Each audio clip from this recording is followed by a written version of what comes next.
दोस्तों नमस्कार। सीरिया का नाम आप सबने सुना होगा।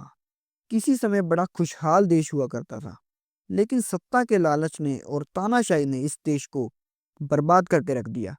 बात करते हैं इसी देश के तानाशाह जो कभी डॉक्टर हुआ करते थे, बशर अल असद की, जिनको हाल ही में सीरिया को छोड़कर भागना पड़ा।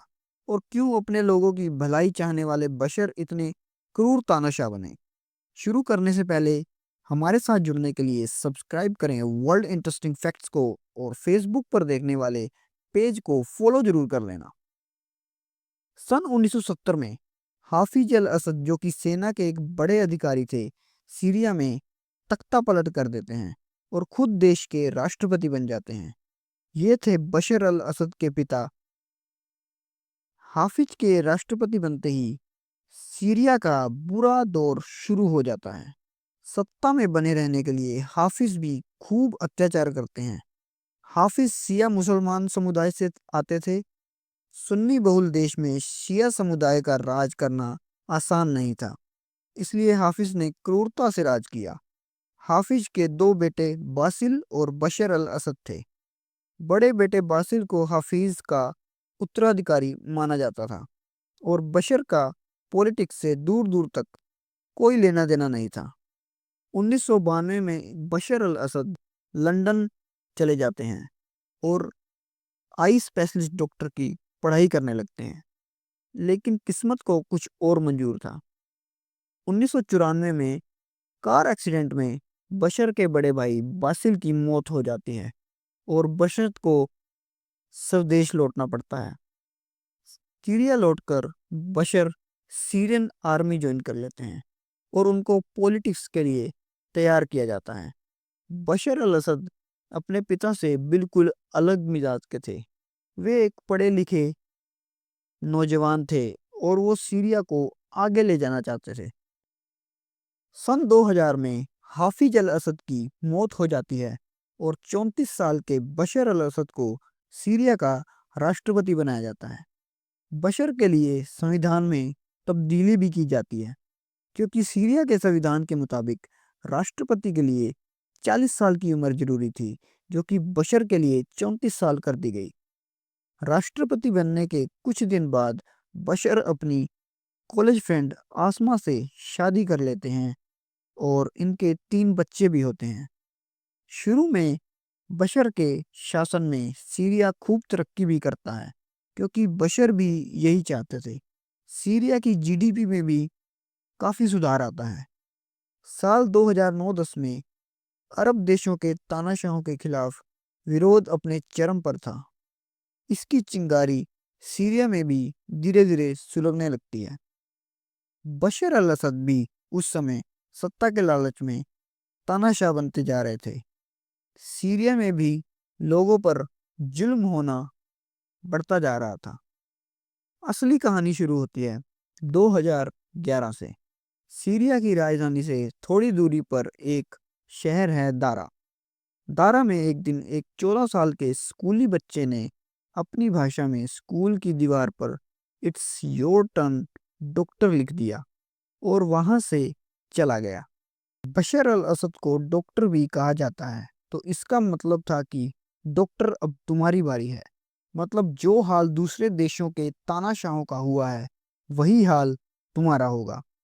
बशर के आदमियों को इस वाक्य का पता चलता है और उस लड़के को पूरे ग्रुप के साथ उठा लिया जाता है और उन्हें टॉर्चर किया जाता है। बच्चों की रिहाई के लिए पेरेंट्स आंदोलन शुरू कर देते हैं। धीरे धीरे उनके साथ और लोग जुड़ते हैं। काफी दिनों के टॉर्चर के बाद उन बच्चों को छोड़ा जाता है, लेकिन बच्चों की हालत देखकर बशर अल असद के खिलाफ विद्रोह शुरू हो जाता है। धीरे धीरे ये खबर सारे सीरिया में फैलती है और लोग सरकार के खिलाफ विद्रोह शुरू कर देते हैं और सीरिया में गृह युद्ध शुरू हो जाता है। लोगों को दबाने के लिए उन पर हर प्रकार का हमला किया जाता है और आए दिन सीरिया में हजारों लोगों की मौत होने लगती है। हमलों से पूरा सीरिया खंडर में तब्दील होता जा रहा था। बशर के सपोर्ट में रशिया, ईरान और हिजबुल्ला जैसे देश और संगठन थे। इस कारण से बशर की सरकार भारी बगावत के बाद भी चल रही थी। उधर सरकार के विरोध में सीरिया में छोटे-छोटे संगठन बन चुके थे। इन संगठनों को बगदादी की आईएसआईएस भी सपोर्ट कर रही थी, जो कि सुन्नी मुसलमानों का संगठन है। वो भी बशर के शिया मुसलमानों के खिलाफ थे, लेकिन सरकार अभी भी चल रही थी। सीरिया गृह युद्ध सालों साल चलता रहता है और इसमें लगभग 5 लाख लोगों की मौत हो चुकी थी। लेकिन कोई भी तानाशाह हो, एक ना एक दिन उसका अंत जरूर होता है। बशर अल असद की सरकार के बुरे दिनों की शुरुआत होती है सीरियन आर्मी से, जो कि ज़्यादातर सुन्नी मुसलमानों की थी। उनको एहसास होने लगता है कि वे अपने ही सुन्नी भाइयों को मार रहे हैं और उनको सैलरी भी बहुत कम दी जा रही थी। धीरे धीरे आर्मी के लोग भी बगावत शुरू कर देते हैं। सीरिया की जनता का गुस्सा हर दिन बढ़ता जा रहा था। जनता भूखमरी से मर रही थी और उधर बशर अल असद के तहखाने में दुनिया भर की महंगी गाड़ियां खड़ी थी और हर ऐशो आराम था। इसके बाद बशर के करीबी रशिया यूक्रेन से जंग के बाद सीरिया को ज़्यादा तवज्जो नहीं दे रहे थे। ईरान और हिजबुल्लाह ग्रुप भी इजराइल से युद्ध के बाद बशर की सरकार की मदद नहीं कर पा रहे थे। बशर को कमज़ोर पड़ता देख विद्रोहियों ने अपनी कार्यवाही तेज कर दी और हाल ही में विद्रोही सीरिया की राजधानी दमिश्क पहुंच जाते हैं। बशर को समझ आ चुका था कि अब उसका बुरा टाइम आ चुका है। तारीख आती है 8 दिसंबर 2024 की।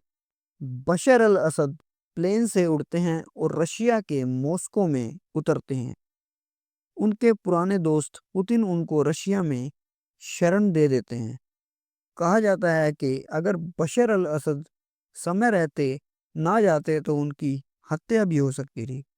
प्रेसिडेंट हाउस में घुसकर विद्रोही सब कुछ उठाकर ले जाते हैं और बशर अल असद से सीरिया आज़ाद होता है।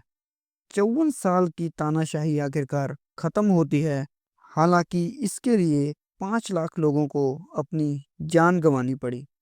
खैर, आपकी क्या राय है हमें कमेंट में ज़रूर बताएं।